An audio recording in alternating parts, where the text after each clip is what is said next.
Welcome to Knox First Tuesday number 29, Results versus Reasons. All too often, we look at successful people and ask the question, how are they doing that? The operative word being how. How are they doing that? And we assume that it is the mechanics of achievement that differentiates successful people from everyone else. Well, in this session, we'll explore the deeper force that causes people to achieve higher results. Now, in Knox First Tuesday number 7, Values-Based Goal Setting, I spent about a minute and a half introducing the results versus reasons concept. In this video, we'll take it further. Now, this Knox First Tuesday is brought to you by realestateconsumervideos.com. For years, you've been sending our Pricing Your Home to Sell DVD to your sellers to get price reductions. Well, now you can email this and all of our consumer videos to your prospects and clients for online viewing. You'll also be able to frame our showcase page on your website to preview the videos and capture leads. Now, to open an account, go to realestateconsumervideos.com and click Free Trial. Then enter promo code KFT for 3 free video credits. So now let's take a look at the objectives. At the end of this session, you'll be able to establish the results that you want to create in your life. You'll be able to identify the reasons that interfere with those results. And finally, you'll be able to clarify the importance of results over reasons. The first major point that I want to make in this video is that it is not the how-to that separates the successful from everyone else. We think, well, they're successful because they know how. They must know how. They must have information that we don't have. And I will prove to you that that is not the case. I remember when I was in high school visiting a friend of mine whose father collected modern art. And I was looking at a painting on the wall done by an artist named Motherwell, quite the important artist.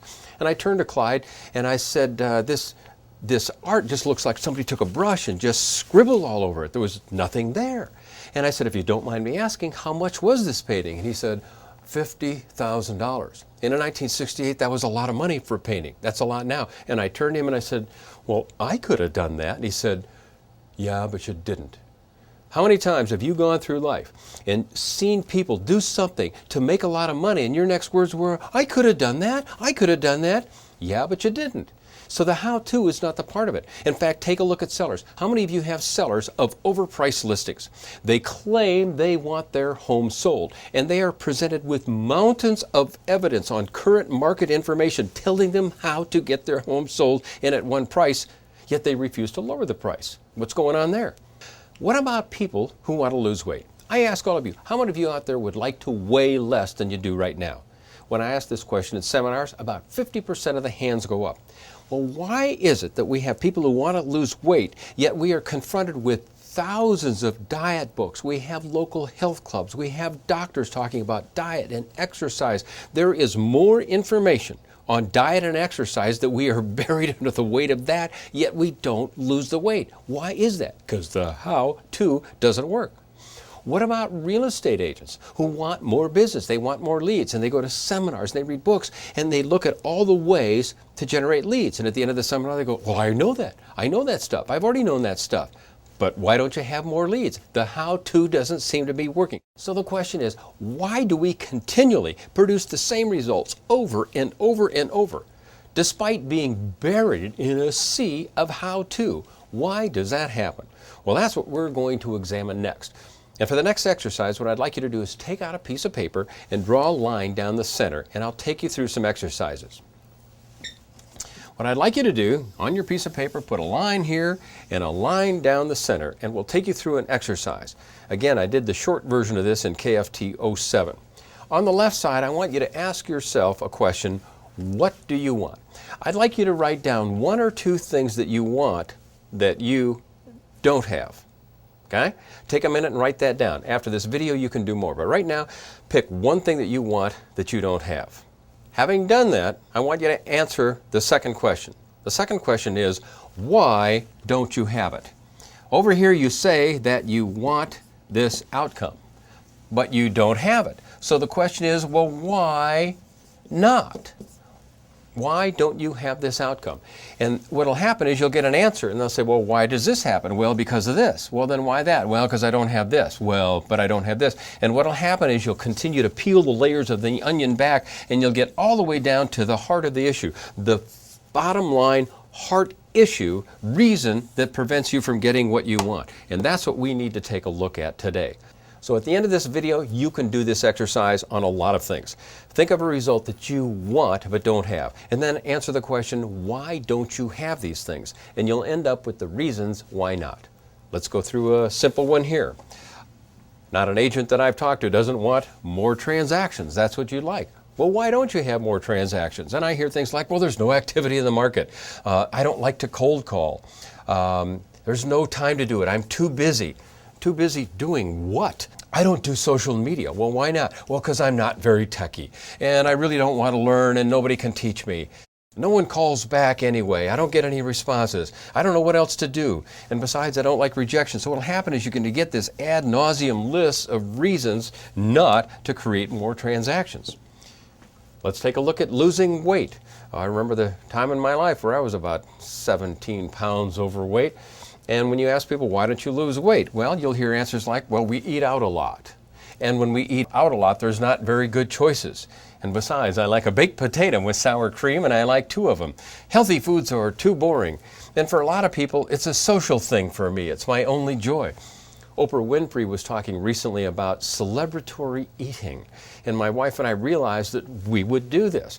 We'd go out and we'd get a DVD of our favorite movie and we'd queue it all up, and then we would design a really good meal of steak and garlic bread and baked potatoes, and we're going, gosh, I wonder why we're not losing weight. Well, because we really like this. And by the way, you see where I'm going with this? What happens is you take a look at the reasons are pretty good. We say there's no time to exercise. Well, there's always time to do what you want to do. I don't have the right equipment. And of course, if you don't like to exercise, you're going to make sure you won't get the right equipment.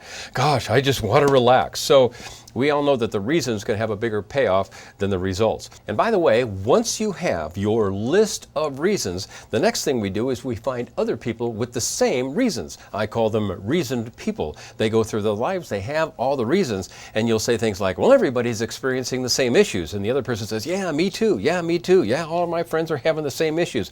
Oh, the economy is affecting you? Oh, yeah, it's the economy. It's a recession. Oh, yeah, we go out, eat out a lot. So we surround ourselves with people, and we attract the people who agree with us, and if everybody has the same reason, we can go, hey, that must be the truth. It must be the fact.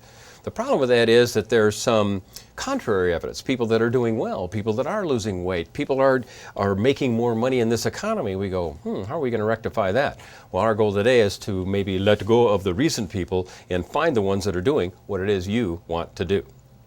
So let's take a look at the reality of results. The reason is the result you want in a lot of cases. You say you want to lose weight or exercise, but what you really want to do is sit on the sofa. And you go, yeah, okay. You say you want to prospect, but you really don't. You really just enjoy the inactivity. And let's just face it, just be honest with yourself. Maybe you just don't want to do it. And it's okay to not want to do it, but quit stating it as something you want when bottom line you don't. It's painful sometimes to do these things. It requires sacrifice, and it's a lot easier to just stay in your comfort zone. We're resistant to change, and in a lot of cases we haven't hit bottom. And what that means is that their reasons no longer give them comfort. Right now it's like, yeah, the reason I'm this way is because of that. Well, what happens is pretty soon these reasons weight you down. And people who want to become healthy finally get sick and tired of their reasons and realize they need to let go of those and move on to creating results. So before we continue, what I'd like to do is take a look at some other limits that we experience. And these are all limits, by the way, that I experience on a regular basis, so I feel somewhat fraudulent even teaching these because I wrestle with them all the time. The first limit that you and I may have in achieving results is procrastination. And I don't know, I don't even want to talk about that now. I don't know, do you want to even go there, or should we save it to the rest of the show? I don't know. I don't really want to address it right now. Procrastination is not taking now for an answer. The next is perfectionism. Now, perfectionism is, in a lot of minds, well, that's good. I like perfection. I want things to be perfect. The problem with perfectionism is it keeps us from doing anything at all.